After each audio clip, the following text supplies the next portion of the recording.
In March 1985, an energetic new leader took power in the Kremlin. As Mikhail Gorbachev met crowds of Russians on tours around the country, opposition to the war could finally be expressed in public. Thousands of protest letters poured into Gorbachev's office each week.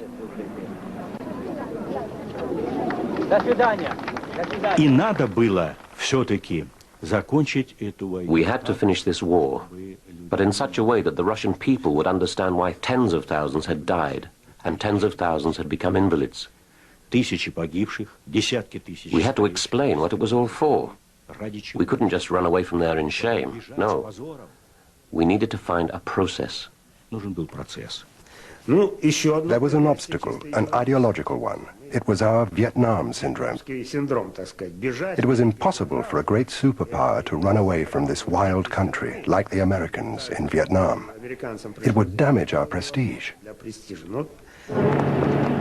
The United Nations envoy, Diego Cordovez, was told by Gorbachev that the Soviet Union would consider withdrawing under a UN agreement. The emerging issue was what kind of government would run Afghanistan if the Soviets left.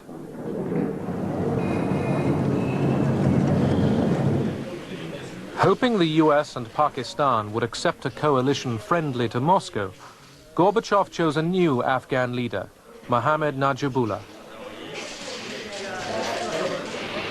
Gorbachev instructed Najibullah to offer talks with the Mujahideen about forming an Afghan government of national reconciliation.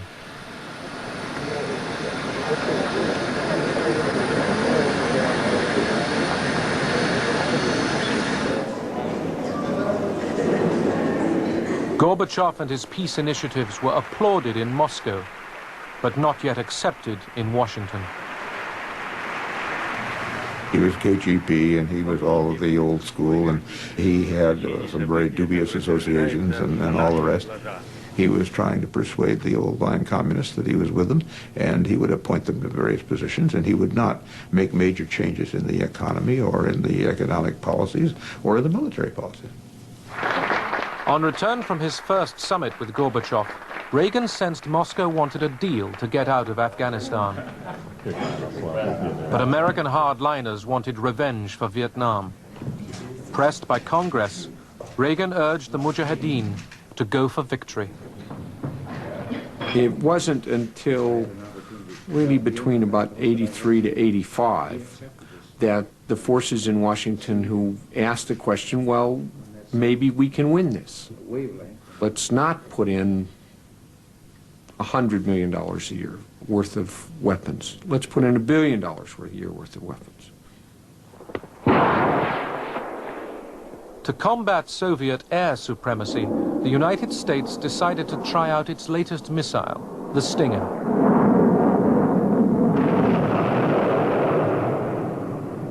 Field trials like this looked impressive as the shoulder-fired missile locked onto its target. By sending state-of-the-art American-made Stingers to the Mujahideen, Washington was making plain that America was directly involved in the Afghan war.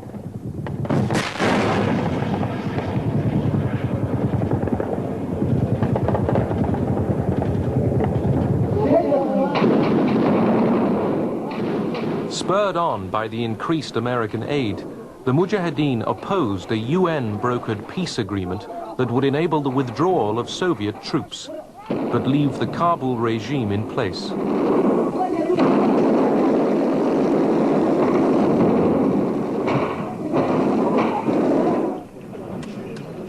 Signed in Geneva, the 1988 peace agreement barred further military aid to either side in Afghanistan.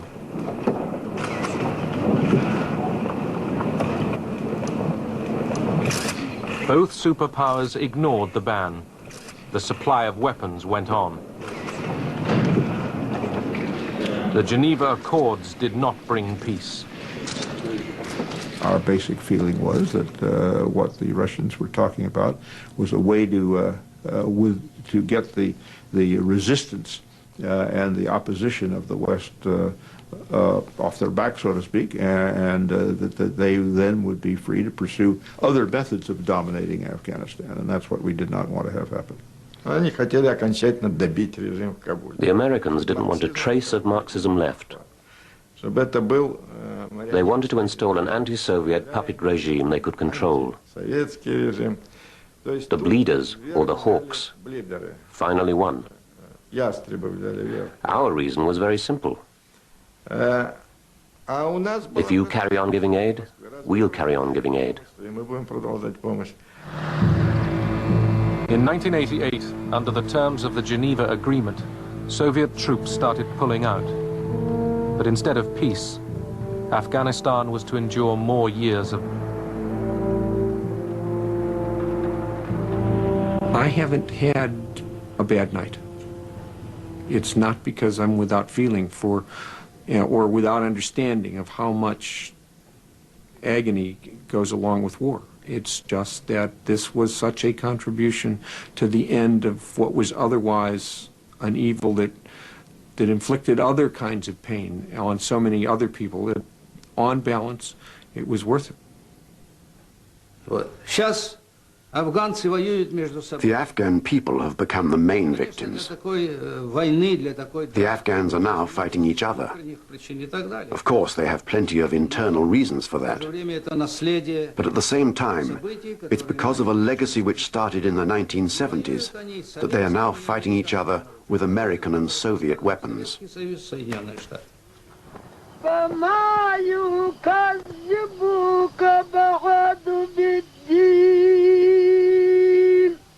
أليس الله بأحكم الحاكمين